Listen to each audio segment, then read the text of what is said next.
say, well, that's exactly what the blockchain's not supposed to do. We don't need intermediaries. We don't need regulation. We can do this all on their own. And if that's something that they want to do, I would suggest do it, but in another country and jurisdiction, because if you want to play in this world, you got to do it in a compliant manner. Well, yeah, and you saw what happened with the, the ICOs. There was tons of fraud in that. I mean, they raised a lot of money, but man, there were some really sketchy programs out there on that. So anything that encourages compliance and safety for an investor certainly has to be a good thing. And I think that what you guys are doing with, basically any asset can be tokenized, isn't that right? These days? It can, and that's the beauty, and that's what's so great about what the blockchain really is because if you're trying to make an altcoin or you're trying to make some new currency or something like that, we'll have no interest. But if you're trying to take an asset class and tokenize it and make it available to the mass, or really what you're trying to do in essence, if you're doing a special dividend or a certain amount of revenue that's carved off the sales of a particular product, that type of instrument can be structured in a traditional offering, but it's complex. So the beauty of a tokenized equity or tokenized security is that you can pre-program it to do so, where you could say 80% of the revenue that comes in from the sale of my widget goes to all my shareholders first, and then it reverts back to give a different change. So it's the ability to take an asset class and manipulate it in a manner that works for everyone. So it's pretty exciting. And it is. Because it's on the blockchain, it's immutable. So you can't have fraud. You can't go back and change it. So to us, it's a clear path of an audit trail, and it's visible and compliant that everyone can see on a public ledger. Yeah, the technology, the backbone is really strong. A lot of people, I think, people who really aren't that familiar with blockchain, I think they kind of use that term synonymously with Bitcoin, and it really is not that at all. I mean, Bitcoin basically is run on that backbone, but I think the blockchain technology in itself is technology that's really going to revolutionize everything. And this is a prime example of how that is happening already. That's really great stuff, really good. Now, let me ask you a question. The Regulation A projects that we saw out there, I think a lot of problems with that have been the lack of liquidity, and the investors are like, well, how do I get my money out? Is there a market for this, et cetera? Is there a liquidity capability of tokenization? I mean, is there any kind of trading out there for it? Or can investors get their money out? Not yet, Not there yet, but it's coming. I mean, it's clear that various people on the street are looking for solutions. There are many broker-dealers that are contemplating entering into the secondary trading marketplace. That requires certain approvals from FINRA and the SEC in order to custody and host those type of marketplaces. So I think it's coming. Certainly TriPoint is very much aware of that and heading in that direction, as well as some of our competitors. And I think over the next 12 months, we'll see more and more registered broker-dealers get into that. Right now we see a robust primary issuance, but very limited secondary. There are other markets around the world that these can trade, but those are very dangerous areas because you don't know where you're putting your capital, and it could be lost or stolen or seized at any point. So it's not there today, but it is coming. And I think the invention or the adoption, rather, of Reg A Plus to allow non-accredited investors to participate is a first step, but ultimately there needs to be an exit strategy that's yet to come. Yeah, I agree. Now, if I take this from an issuer perspective now, let's say I have a project that I want to, I want to raise money to develop a resort hotel, for example, or high-rise condo or something like that, and I want to tokenize this for crowdfunding to get my money going on this. What's my first step with you guys? Do I just show you guys with a blank sheet of paper and we start talking about the project, or do I have to have some kind of a private placement in place or some kind of No. As a technology provider, the first thing we actually want you to do is come to us at the beginning. Let's whiteboard it out and tell us what you want, what your ultimate goals are as an issuer, and then we'll build technology around it to make it work and then to comply. What we don't like seeing, and some of our competitors that are out there, and there's a lot of names that are well known that are providing these services, but what they're really doing is commingling third-party service providers into a white-labeled solution. where we have everything built internally in-house. Our programmers built it for ourselves, and our programmers are there to change the code and implement whatever's necessary. We have various groups in Europe that are using our technology today. We have custody solutions in Liechtenstein for a couple of Liechtenstein banks that are now custodying security tokens utilizing our technology. So if an issuer wants to do it, give us a call or send us an email, and then we'll figure out the best solution for them.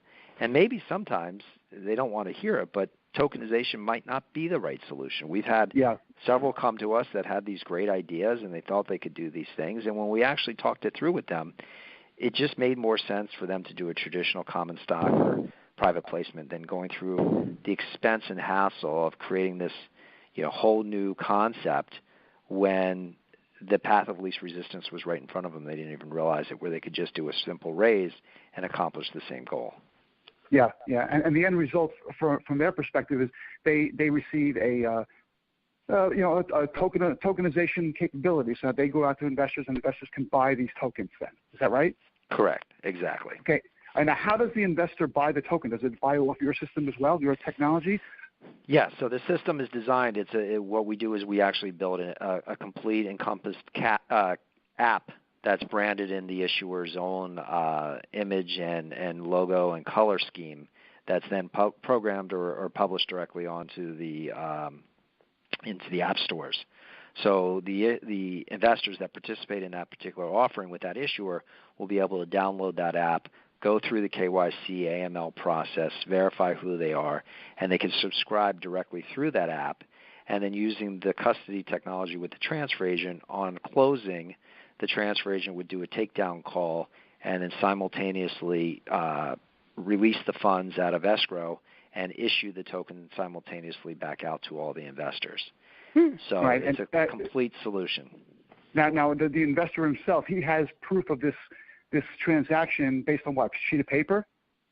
No. So no, these are, when you're doing a compliant offering, it's being done, it's more than just a sheet of paper. There are subscription documents. If the offering is being done under 506C, there are purchase agreements. The investor has to verify accreditation. There are a lot of things that go into it. It's not just, and that's one of the misconceptions about Reg D, that we see a lot of individuals that believe they're compliant because they filed what's called a Form D and that they're SEC approved or regulated. And the answer is the SEC does not approve or endorse or allow their name to be used on any of these offerings. And a Form D filing does not mean you're doing a compliant offering. So it's important that any issuer truly check out the advisor that's giving them advice. And if you're doing something in the securities world, don't rely on a LinkedIn advisor. Talk to your securities attorney, talk to your auditor, talk to a broker-dealer who has the experience and knows how to navigate the regulatory environment. Right. And I think Vicky brought up a good point before we went into this.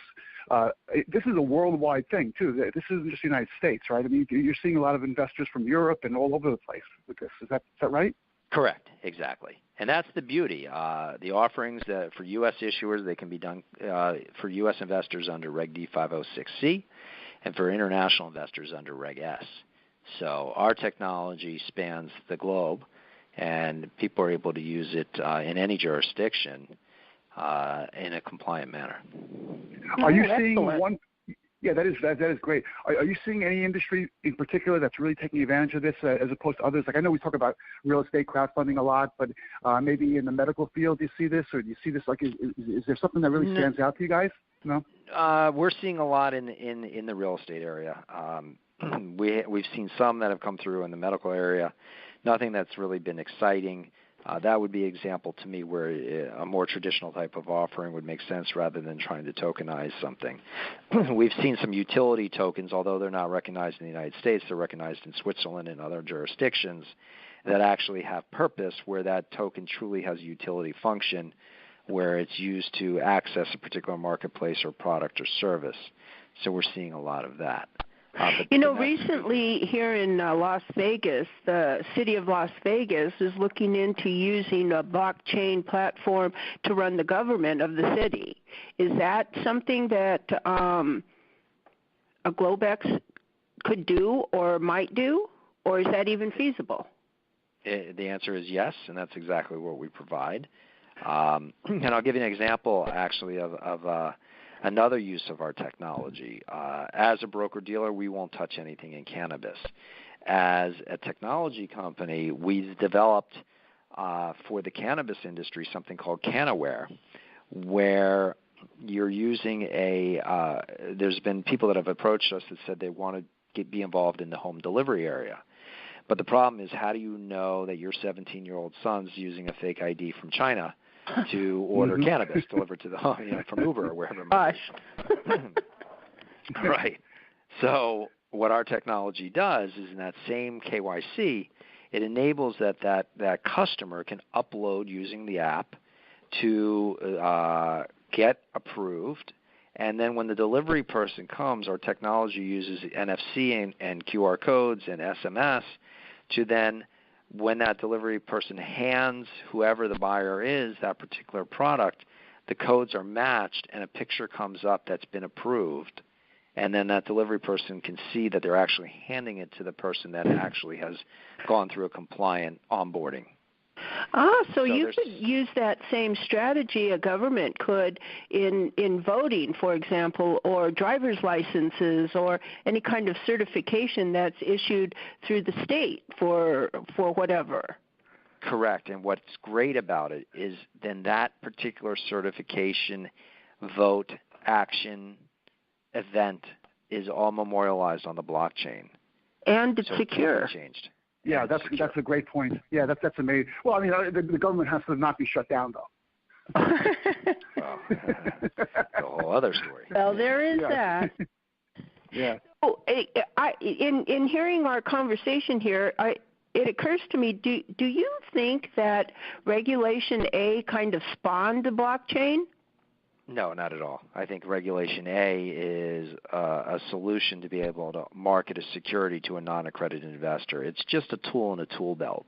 Oh, okay. Think about it. It's really, there are many other tools and exemptions and registrations that are available for any security issuance. It's just determining what's the best path to achieve the issuer's goals.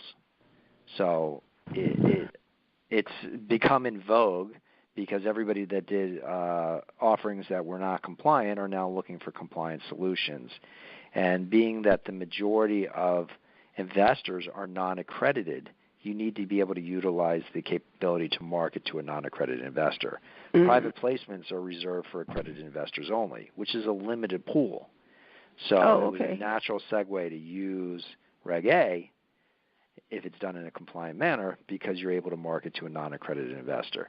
But the one thing that's important that I think every issuer needs to understand is, when you're dealing with a non-accredited community, you must present that opportunity in a fair and concise method, that you're not making promises and hype and all of that, because you are doing an offering that's filed with the SEC, and it needs to be clear and truthful, and disclose the risks, because these are very risky securities and they're very risky opportunities. Investors need to understand truly what they're getting involved with.